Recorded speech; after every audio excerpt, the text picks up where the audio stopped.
Já sentiu que suas orações se perdem no vento?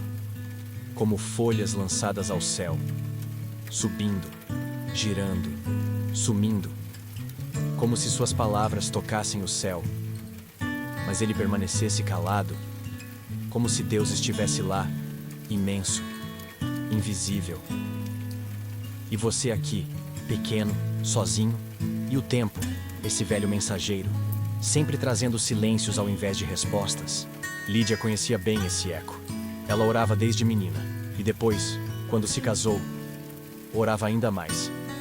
Pedia a Deus uma só coisa, não era riqueza, nem fama. Ela só queria ouvir alguém a chamando de mãe. Os anos foram passando, o ventre permanecia vazio.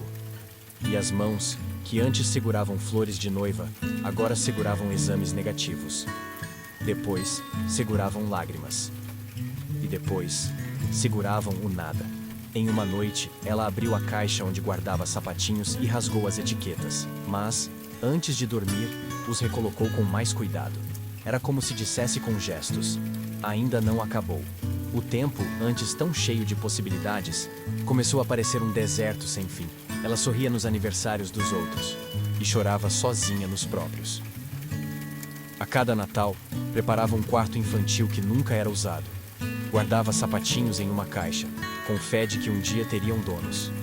E mesmo quando todos ao redor desistiram, Lídia não conseguia soltar a esperança. Era como se algo dentro dela dissesse: ainda não acabou. Ela lia sobre Sara, sobre Ana, sobre Isabel, mulheres que desafiaram o tempo, e pensava: se Deus fez por elas, talvez Ele também se lembre de mim. Lídia casou-se com Daniel numa tarde de primavera. Ela usava um vestido simples, ele um terno herdado do pai. Mas os dois tinham uma fé enorme e um sonho comum: encher a casa de crianças. No primeiro ano começaram a tentar. No segundo começaram a se preocupar. No terceiro começaram a se calar. Médicos diziam que era possível, mas não acontecia. Cada novo ciclo era um recomeço e uma decepção. Cada amigo que anunciava a gravidez era alegria e dor. Lídia começou a escrever cartas para um filho que ainda não existia. Chamava-o de meu pequeno milagre. Escrevia como quem acredita e também como quem sangra. Daniel tentou ser forte, mas sua fé começou a murchar. Um dia, ele disse: talvez não seja pra gente. Talvez Deus tenha outro plano. Mas Lídia não conseguia aceitar. Ela dizia: se Ana esperou, eu também posso. E toda noite, dobrava os joelhos, mesmo cansada. Colocava as mãos sobre o ventre e sussurrava promessas. Falava com Deus como quem conversa com um velho amigo. Certa noite, jogou um calendário no chão. Chorou deitada entre os dias rasgados. Depois, colou-o novamente na parede. E escreveu uma data futura com fé. Setembro, chegada. Ela se recusava a deixar o quarto vazio virar depósito. Guardava ali não móveis, mas esperança. Costurava mantinhas à mão, bordando versículos nos cantos. Escrevia datas futuras em um calendário que ninguém mais via. Cuidava das plantas do jardim, como se estivesse esperando alguém voltar para casa. E toda vez que via uma mulher com um bebê no colo, ela sorria. Mas por dentro, partia. Numa carta, ela escreveu: meu pequeno milagre, talvez você nunca leia isso. Mas eu estou aqui, todos os dias, acreditando que o céu ainda está escrevendo sua chegada. Os anos viraram décadas, os aniversários se acumulavam, e com eles, as perguntas sem resposta. Um dia, Lídia ajoelhou-se no quarto vazio e falou: Deus, se eu não for ouvir a palavra mamãe nesta vida, que eu ao menos ouça o teu, filha, porque sem isso, eu me perco. Daniel adoeceu, um câncer rápido, voraz. Morreu num dia frio, com a cabeça no colo de Lídia. Antes de partir, com a voz fraca, ele sussurrou: vai ser mãe, meu amor. Mesmo que não seja como a gente, pensou. Ela segurou sua mão e disse: eu ainda vou ser mãe, Daniel, nem que seja só para uma alma perdida. Eu vou ser. Sozinha, ela continuou orando. Não por um milagre, mas por direção. Não por um ventre, mas por propósito. Durante noites, sonhava com uma criança, um campo. Risos. Mas sempre acordava antes de alcançá-la. Às vezes, acordava chorando, com o nome Samuel nos lábios, sem saber por quê. começou a passar mais tempo em silêncio do que em súplica. A fé já não era barulhenta. Era resistente. Levantava-se todos os dias, mesmo sem respostas, só porque ainda acreditava. Costurava roupinhas de bebê e doava para abrigos. Decorava versículos como quem semeia em solo seco. Passava tardes escrevendo orações que mais pareciam cartas engavetadas no céu. E ainda assim guardava uma cômoda vazia no quarto, com um bilhetinho colado na primeira gaveta. Ainda não é o fim. Já com mais de 70 anos, Lídia decidiu servir. Foi ao abrigo da cidade. Queria oferecer leitura, afeto, companhia. E foi lá que conheceu Esther. Esther era pequena, calada, desconfiada. Tinha olhos grandes e alma cansada. Na primeira vez que Lídia viu Esther, algo nela tremeu. Como se o tempo por um segundo parasse de correr. Passaram dias e a conexão cresceu. Lídia penteava o cabelo da menina com ternura. Contava histórias da Bíblia, cantava hinos antigos. Esther não falava muito, mas escutava. Com atenção, aos poucos deixava bilhetinhos na bolsa de Lídia com palavras desenhadas em lápis de cor. Obrigado. Você é boa. Fica amanhã?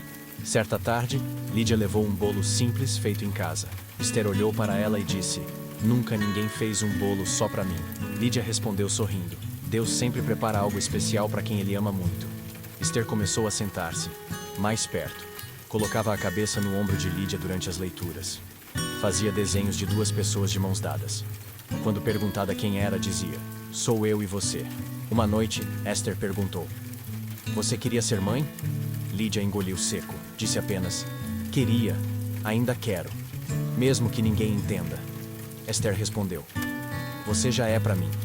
Naquele instante, Lídia viu em silêncio o campo dos seus sonhos.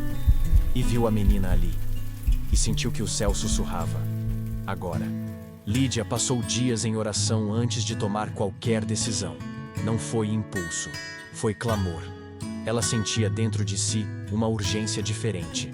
Não era desespero, era fé amadurecida. Era como se o céu sussurrasse baixinho: Agora, filha.